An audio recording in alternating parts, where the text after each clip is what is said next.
Your feet feel like bubble wrap. That's neuropathy, and most doctors say you have to live with it. They're wrong. Your brain can build new pathways around damaged nerves, a superpower called neuroplasticity. With 4 simple exercises, done daily, you can reduce numbness, improve balance, and stop the fear of falling. No cure, but real measurable change. Let's do this. I'm going to teach you the 4 exercises in full detail.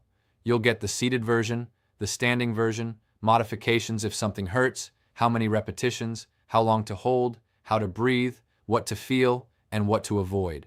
I'll also explain why each exercise works, but I'll keep it short and useful. At the end, I'll give you a 7-day plan, a troubleshooting guide, and answers to the most common questions.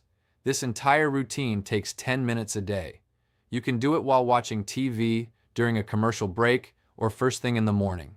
No special equipment, just a sturdy chair and a few feet of space. Let's start with the science in 2 sentences. Your nerves need blood flow, and your brain needs practice. These exercises deliver both. Before you move, set up your safety zone. Place a sturdy chair against a wall or in a corner. The wall behind you stops the chair from sliding. The wall beside you gives you something to lean on if you wobble. If you don't have a corner, use a heavy table or a counter. Wear non-slip shoes. Sneakers with rubber soles are best. Or go barefoot on a yoga mat for better ground feel. Keep a glass of water nearby because hydrating helps nerve signals. If you feel sharp pain, stop. If you feel dizzy, stop. If you feel chest pain or shortness of breath, stop and call your doctor. Otherwise, discomfort is fine. Muscle burn, mild tingling, even a little shakiness. That's your nervous system waking up. Now the 4 exercises. Exercise 1 is the alternating march. Why it works. Rhythmic leg movement pumps blood from your calves back to your heart, and swinging your arms forces your left and right brain hemispheres to talk to each other. That crosstalk strengthens the neural pathways to your feet. Seated version, sit tall with your feet flat on the floor. Your hips should be at the edge of the chair, not slumped back. Lift your right knee toward your chest as high as you can, even 2 inches counts. Lower it, then lift your left knee. That's 1 repetition. As you march, swing your arms naturally.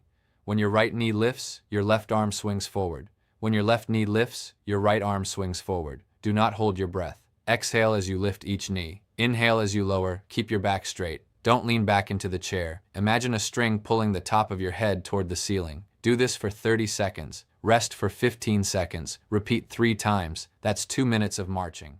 If 30 seconds is too long, do 15 seconds and build up. If you have low back pain, march more gently and keep your knees low. Just lifting your heels off the ground counts. If you have hip pain, reduce the range of motion. The key is rhythm, not height. Standing version, stand facing a chair or counter. Place your hands lightly on the support. Keep your back straight, knees soft, not locked. March in place, lifting your knees as high as is comfortable. Pump your arms. If you feel wobbly, slow down. You can also do a weight shift march. Just transfer your weight from foot to foot without lifting your knees. That still gets blood flowing. After you finish the march, your feet should feel warmer. That's good. If they feel colder, you didn't march enough. Increase the speed slightly. Exercise 2 is the heel-toe rock, sometimes called ankle rocking. Why it works. When you lift your heels, you strengthen your calf muscles. When you lift your toes, you strengthen your shin muscles. Most people with neuropathy have very weak shins, which makes them drag their toes and trip. This exercise rebuilds those muscles and retrains your brain to pick your feet up when you walk. Seated version, sit tall with your feet flat on the floor. First, raise both heels as high as you can. You should feel a strong contraction in your calves. Hold for 1 second, then lower your heels back to the floor. Immediately, without pausing, rock your weight backward and lift your toes and the balls of your feet off the ground. Keep your heels planted. You should feel your shins working, a burn right on the front of your lower legs. Hold for 1 second, lower your toes. That's 1 rock. The motion is smooth, heels up flat, toes up flat. Do not rush. Aim for 1 rock every 2 seconds. Do 15 rocks, rest for 30 seconds, repeat twice, that's about 2 minutes. If 15 rocks is too many, do 8. If your calves cramp, lift your heels only an inch. If your shins burn too much, lift your toes only an inch. The important part is the alternating pattern. Standing version. Stand with a chair or counter for support. Keep a soft bend in your knees. Look straight ahead. Do not look down at your feet. Looking down shifts your weight forward and makes you more likely to fall. Pick a spot on the wall at eye level and stare at it. Perform the same rocking motion. You may feel more wobbly standing. That's fine. Keep your hands on the support. If you feel dizzy, go back to seated. After this exercise, your shins may feel tired. That's normal. If they feel painful, reduce the range or the number of rocks. Exercise 3 is the diagonal chop. Why it works. Your core muscles, your abdominals, lower back, and hips are your body's stabilizers. When your core is weak, your brain has to work overtime just to keep you upright. That leaves less attention for your feet. The diagonal chop strengthens your core while forcing your brain to coordinate your upper body and lower body at the same time. That cross-coordination is a powerful driver of neuroplasticity. Seated version. Sit at the edge of your chair. Your feet should be flat on the floor, hip width apart. Press your feet down. Really feel the floor. You can even push a little. This is not passive sitting. Now clasp your hands together in front of your chest. If clasping hurts your wrists, keep your hands separate and move them in parallel. Your shoulders should be relaxed, not hunched. Bring your clasped hands down towards your left hip. Do not twist your lower back. The movement comes from your shoulders and upper back. Now sweep your arms upward on a diagonal path, crossing your body until your hands are high on your right side. Imagine you are chopping a piece of wood that sits at your left hip, and you are swinging the axe up and across to your right shoulder. That's one chop. Then bring your hands back down to your left hip along the same diagonal path. Do 10 chops from left low to right high, then switch. Start with your hands at your right hip and chop up to high left. Another 10 chops. Breathe steadily. Exhale as you chop upward, inhale as you return. If you feel dizzy, slow down. If you feel back pain, reduce the range of motion. Chop only halfway. You can also make the movement smaller, just a few inches. The important part is the diagonal cross-body pattern. Standing version. Stand with a chair or counter beside you. Hold the support with one hand. Keep your feet hip-width apart and a soft bend in your knees. Perform the same diagonal chop motion with your free arm. After 10 chops on one diagonal, switch hands on the support and chop on the other diagonal. If you feel stable enough, you can let go of the support and do the chop without holding on, but always have the chair within reach. Do not close your eyes. What should you feel? A gentle burn in your abdominals and obliques, your sides. You might also feel your feet pressing harder into the floor. That's your body connecting your core to your feet. If you feel nothing, press your feet harder and increase the speed slightly. Exercise 4 is the modified single leg stance. This is the most important exercise of the 4 because it directly prevents falls. Falls are the #1 injury in seniors with neuropathy. A broken hip can cost you your independence. Single leg stance training is proven to reduce fall risk by nearly 50%, but lifting one foot completely off the ground can be dangerous if your balance is poor, so we modify it. Seated version first. Sit tall with your feet flat. Shift your weight onto your right buttock and your right foot. Your left foot should feel almost weightless. Now lift your left foot 1 inch off the floor. Hold for 5 seconds. Lower. That's 1 repetition. Do 5 on each side. Rest. Then do another set. That's seated single leg stance. It teaches your brain how to shift weight without fall risk. If 5 seconds is easy, do 10 seconds. Now standing modified version, this is where the magic happens. Stand facing a corner of the room. A corner gives you walls on 2 sides. Place a sturdy chair in front of you for extra support. Put most of your weight on your right leg. Then step your left foot slightly behind you, just touching the floor with your toes. Your left foot acts like a kickstand. It's there for balance, but it's not taking weight. Your right knee should have a soft bend. Do not lock it straight. Locking your knee means you're resting on bone and joint.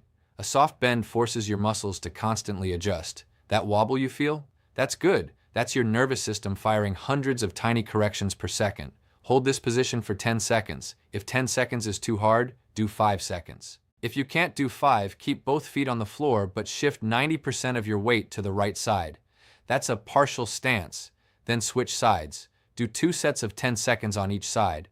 As you improve, work up to 20 seconds, then 30 seconds, then 1 minute. Once you can do 1 minute with the kickstand, try lifting your back toes off the floor. Now you're truly on one leg. Keep your hand on the chair. Eventually, try without the chair, but only when you feel completely stable. This exercise will make you wobble. That's not failure, that's learning.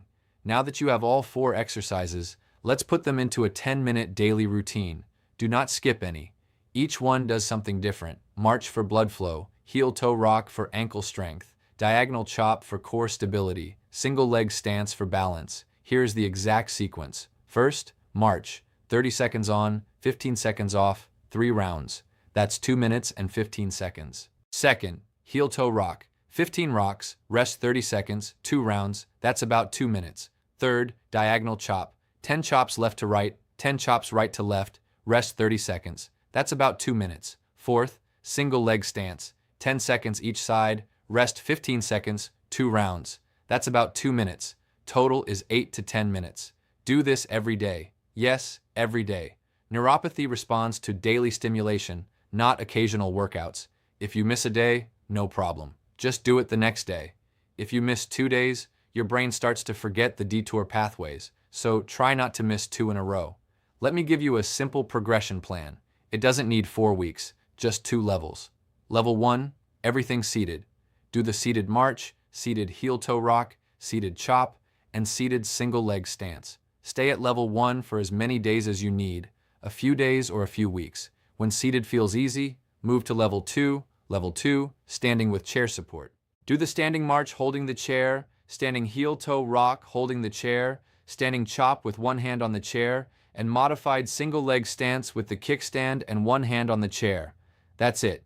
You don't need a 4-week phase plan, just 2 levels. Listen to your body. Now let me answer the questions you will have. Question 1. What if my feet are too numb to feel if I'm doing the exercise right? Watch your feet. You can see your knee lifting. You can see your heel rising. You can see your toes coming up. Use a mirror if that helps. Also, listen for the sound of your foot landing on the floor. That auditory cue gives your brain extra information. Question 2. I have diabetes. Is this safe? Yes, with 2 precautions. First, check your feet before and after exercise for any redness, blisters, or broken skin. Diabetes can reduce healing, so you don't want to create a sore. Second, wear well-fitting shoes if you have any loss of protective sensation. Barefoot is good for sensory feedback, but only if your skin is intact. If you have active ulcers or open sores, do these exercises seated only. Question 3. I've had neuropathy for years. Is it too late? No. Neuroplasticity works at any age. The nerve damage may be permanent, but your brain can build new pathways around it. Even long-standing neuropathy can improve. One study of seniors with diabetic neuropathy who did balance exercises for 12 weeks reduced their fall rate by 40%, regardless of how long they had neuropathy. Question 4. What if I feel more tingling after exercising? That's normal. Tingling means your nerves are waking up. As long as it's not painful, it's a good sign. It should settle within 30 minutes. If it lasts for hours, reduce the intensity of the exercises. Question 5. What if I feel sharp pain? Stop. Sharp pain means something is wrong. It could be arthritis, a pinched nerve, or a muscle strain. Do not push through sharp pain. Instead, reduce the range of motion or go back to a seated version. If the pain persists, see a doctor. Question 6. How long until I see results? Some people feel a reduction in tingling within a week. Most notice better balance and less shuffling after 2 to 3 weeks. For significant numbness, it may take 2 months of daily practice. Nerve recovery is slow. Nerves grow at about 1 millimeter per day. But every day you do these exercises, you're encouraging new connections. Question 7. Can I do these exercises more than once a day? You can, but start with once daily. Overdoing it can cause muscle soreness, which might discourage you. Listen to your body. More is not always better. Question 8. Do I need to do these exercises forever? Once your symptoms improve, you can reduce frequency to 3 to 5 times a week for maintenance.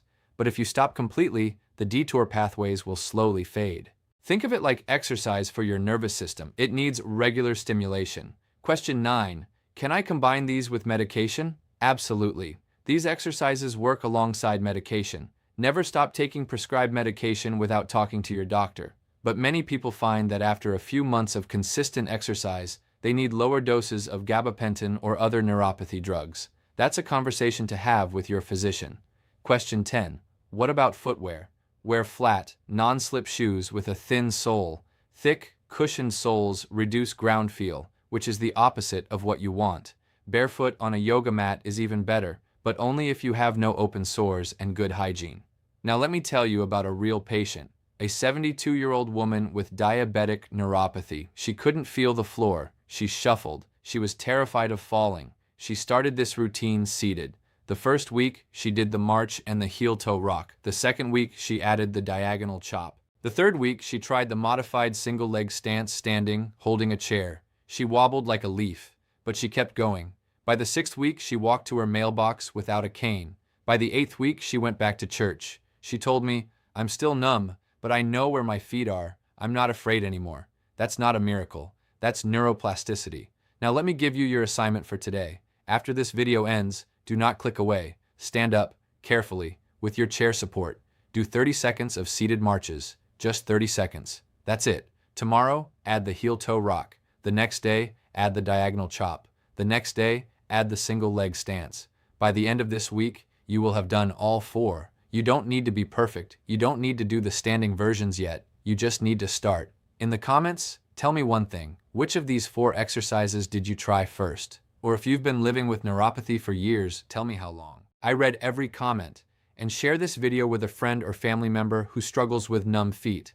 They may not know that help is possible without more medication. Finally, a word of honesty. The thumbnail on this video says, "Stop foot numbness with these exercises." You may never get 100% feeling back. That's the truth. But you can stop the progression. You can stop the falls. You can stop the fear. You can get enough sensation back to walk confidently, to go out with friends, to live without constantly looking at your feet. That is not a small thing. That is your independence. Thank you for watching. Stay steady, stay strong, and keep moving. Your brain is listening. Give it the right signals. Now go do your first 30 seconds of marching. I'll see you in the next video.